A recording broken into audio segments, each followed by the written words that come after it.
Bismillahirrahmanirrahim. Assalamualaikum warahmatullahi wabarakatuh. Alhamdulillah, alhamdulillahirabbil alamin, wa bihi nasta'in wa ala umurid dunya waddin wa ala alihi wa sahbihi ajmain, amma ba'du. Yang terhormat Bapak dosen Bapak Irham Yuwana selaku pengampu mata kuliah Pendidikan Agama Islam dan teman-teman yang saya banggakan. Di sini saya akan mempresentasikan sejarah kebudayaan Islam kelas 12. Saya Nida Ahsal Fadia dari Prodi Pendidikan Agama Islam akan memulai prolog bahwasannya manusia sendiri merupakan satu-satunya makhluk Allah yang diberikan karunia akal. Maka dengan memiliki kekhususan tersebut, manusia diberikan kemampuan dalam menganalisis suatu hal yang ada dan yang sudah terjadi. Maka dari itu, pada kaitannya manusia tidak mungkin lepas dari yang namanya sejarah atau segala sesuatu yang telah terjadi pada masa yang lampau. Maka dari itu, sejarah kebudayaan Islam pada kelas 12 ini objek pembahasannya pasti tidak lepas dari objek yaitu manusia. Selanjutnya yaitu ada pokok pembahasan. Nah, di mana pokok pembahasan di sini? Yang pertama ada perkembangan Islam di Indonesia, yang kedua peran Wali Songo dalam penyebaran Islam di Indonesia, yang ketiga kerajaan Islam di Indonesia, yang keempat Islam di Asia Tenggara, yang kelima perkembangan Islam di Asia Afrika, dan yang keenam perkembangan Islam di dunia Barat.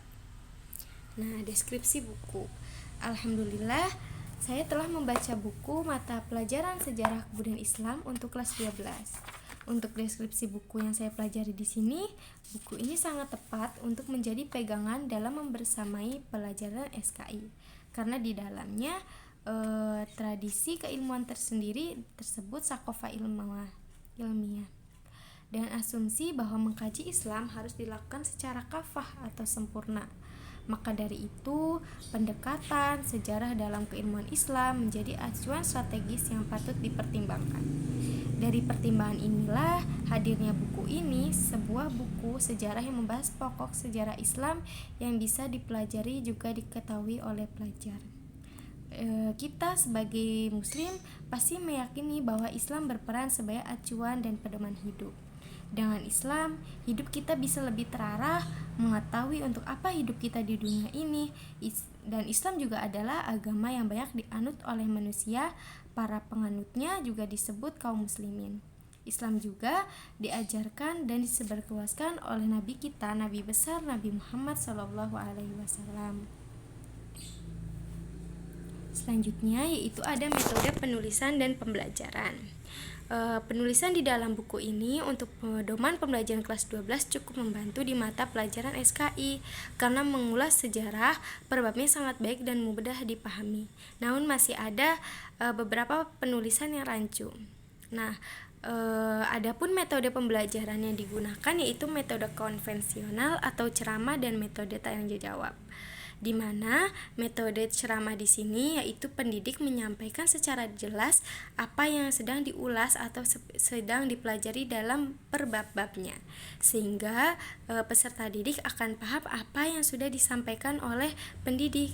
Sedangkan metode tanya jawab yaitu apabila seorang peserta didik yang kurang memahami atau ingin lebih tahu apa yang sedang diulas, maka dia bertanya kepada pendidik.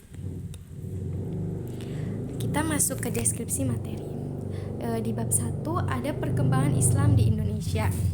Nah, perkembangan Islam di Indonesia sebelum datangnya Islam ke Nusantara memang terjadi perubahan besar dalam bidang sosial. Namun, perubahan sosial itulah yang menjadi menyebarnya Islam beserta sistem politiknya, dari mulai kepercayaan Hindu-Buddha ke masa perkembangan agama Islam. Dari sini menggambarkan beberapa situasi kondisi pra-Islam seperti letak strategisnya yaitu terletak pada 5 derajat 54 lintang utara sampai 11 derajat lintang selatan, yang dimana menunjukkan bahwa wilayah ini berada di daerah Khatulistiwa. Yang kedua ada keyakinan, yaitu sebelum kedatangan Islam, masyarakat Indonesia sudah menganut agama dan kepercayaan yang berbeda-beda dalam kehidupannya. dalam melaksanakan pemujaan terhadap dewa-dewa dibuat artefak keagamaan berupa bangunan atau reliks.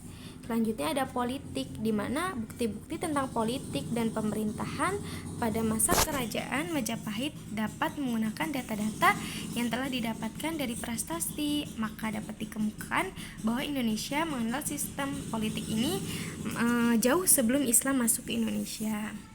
Adapun teorinya yaitu ada teori India. Nah, di teori India ini berkata bahwasannya Islam masuk ke Indonesia yaitu dibawa oleh pedagang yang dari Cambai, Gujarat yang berasal dari desa atau yang merupakan salah satu Kuba dari India. Yang kedua ada teori Arab, yaitu berpendapat bahwasannya Islam ketika menguasai secara dominan perdagangan Timur Barat sejak abad Hijriah, abad ke-7 atau Masehi. Nah, dalam sejarah ini Islam sendiri melalui perantara bangsa lain, tidak melalui perantara bangsa lain, hanya dengan bangsa Arab itu sendiri. Yang ketiga ada teori Persia, di mana teori Persia ini berpendapat bahwasannya Islam dinyatakan bahwa masuk Indonesia pada abad ke-13 di Sumatera yang berpusat di Samudra Pasai. Dan yang keempat ada teori Cina. Nah, adapun strategi dakwah Islam di Indonesia, karenanya agama Islam sendiri tersebar di seluruh wilayah, maka semuanya menyesuaikan diri terhadap adat istiadat penduduk tanpa paksaan dan kekerasan. Hal ini yang menyebabkan agama Islam itu sendiri diterima baik dan mudah diterima. Adapun strategi dakwahnya itu seperti perdagangan, di mana mereka melakukannya. Kegiatan perdagangan ini di Indonesia sangat menjalin hubungan dagang antara masyarakat Indonesia dengan yang lain. Dan yang kedua ada perkawinan, di mana pihak pribumi sebelum melakukan perkawinan dengan syarat yaitu mengucapkan la ilaha illallah. Yang ketiga ada politik, di mana penguasa dan pemerintah setelah masuknya Islam ini banyak raja-raja memeluk agama Islam, yakni jika rajanya memeluk agama Islam pasti pun rakyatnya akan mengikutinya. Dan yang keempat ada yang pendidikan, di mana pendidikan di sini banyaknya pesantren-pesantren yang dibangun agar memiliki lulusan atau murid yang berpegang teguh pada ajaran Islam itu sendiri. Dan yang kelima ada kesenian, di mana kesenian di sini seperti peran Wali Songo yang akan kita gambarkan nanti, yaitu seni gamelan dan lain-lain. Yang kelima ada tasawuf, di mana tasawuf ini ajaran yang sudah dikenal masyarakat dan sangat sufi, serta ada kaitannya dengan apa yang telah dibawa dakwah Islam kepada Nusantara. Dari sini ada beberapa faktor yang menyebabkan Islam mudah diterima oleh masyarakat Indonesia, antara lain agama Islam itu bersifat terbuka, penyebarannya melalui cara damai. Dalam sistem Islam juga tidak mengenal kasta, baik itu miskin atau kaya, dan perayaan dalam Islam pun dilakukan secara sederhana.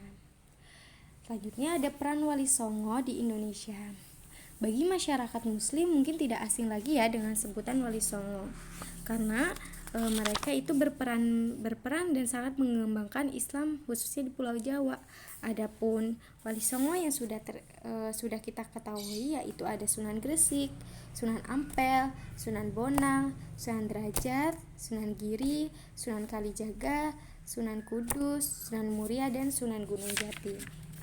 Wali Songo di sini terima baik oleh masyarakat, karena kedatangan Wali Songo ini di tengah masyarakat tidak dipandang dengan sebuah ancaman, melainkan dengan sebuah banyaknya pelajaran, yaitu tentang kebaikan dan pelajaran-pelajaran Islam. Nah, selanjutnya ada kerajaan Islam di Indonesia. Karenanya agama Islam yang berkembang pesat di antaranya melalui kekuasaan, hal ini juga mendukung luasnya ajaran Islam, sehingga bermunculan kerajaan Islam yang menjadi penyangga kekuatan dakwah. Nah, seperti yang sudah saya kemukakan tadi ya, dimana ketika raja-rajanya memeluk ajaran agama Islam, kemungkinan besar rakyat-rakyatnya pun akan mengikuti rajanya. Dari sini agama Islam sudah berkembang pesat. Di sini saya akan menyebutkan beberapa kekerajaan yang memiliki peran penting dalam mengembangkan Islam di Indonesia melalui jalur kekuasaan. Seperti kerajaan di Sumatera, itu ada Kerajaan Samudra Pasai dan Kerajaan Aceh Darussalam. Yang kedua ada kerajaan Islam di Jawa, yaitu ada Kerajaan Demak, Kerajaan Pajang, Kerajaan Mataram, dan Kerajaan Cirebon. Dan yang ketiga ada kerajaan di Kalimantan seperti Kerajaan Gorontalo dan Kerajaan Ternate. Nah, selanjutnya ada peran umat Islam dalam memperjuangkan kemerdekaan Indonesia.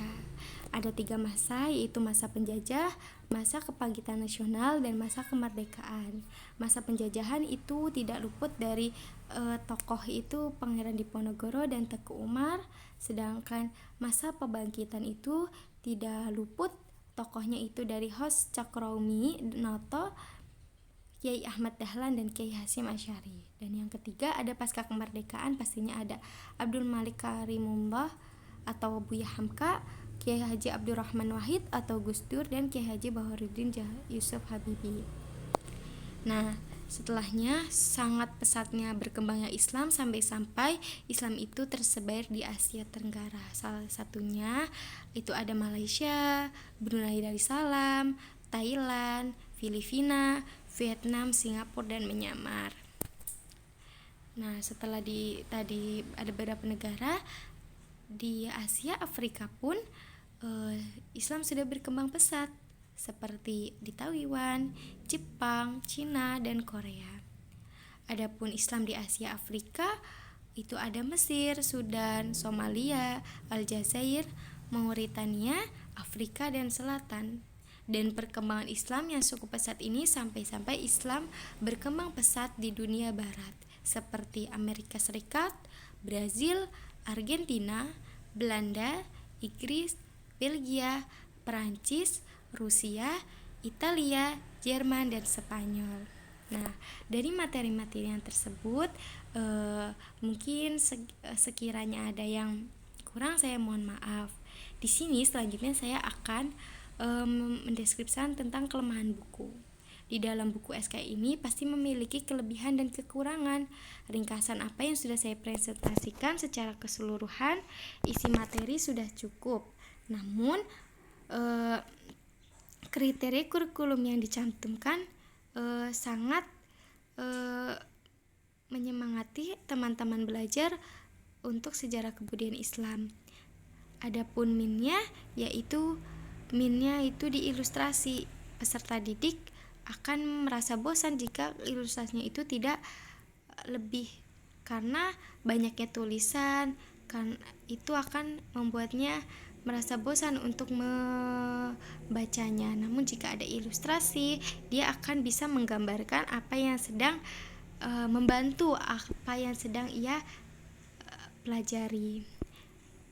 Dan untuk materi yang dicantumkan setelah saya buka buku SKI lain, di buku ini ada satu bab yang tidak dicantumkan, yaitu tentang pembaruan dan modernisasi dunia. Selanjutnya ada solusi dan kritik. Di sini saya mengkritik buku ini sudah baik, namun sudah saya sampaikan di slide sebelumnya bahwa masih ada satu kekurangan materi, yaitu sudah saya sebutkan, dan cara penulisannya pun masih ada yang rancu. Tapi kekurangan ini tidak mengurangi kerelevanan buku untuk menjadi pegangan siswa-siswi kelas 12. Solusi dari saya yaitu karena dalam buku ini memiliki sedikit kekurangan, maka diperlukan evaluasi untuk memperbaiki setiap kekurangannya. Yaitu materinya, seperti harus pendidik itu mencari buku lain untuk menyempurnakan agar materi yang kurang itu dapat dilaksanakan dan dipelajari untuk mencapai tujuan suatu pendidikan serta untuk menjadi pegangan utama bagi peserta didik dalam proses pembelajaran. Mungkin sekian presentasi dari saya, kurang lebih mohon maaf. Billahi taufik wal hidayah. Assalamualaikum warahmatullahi wabarakatuh.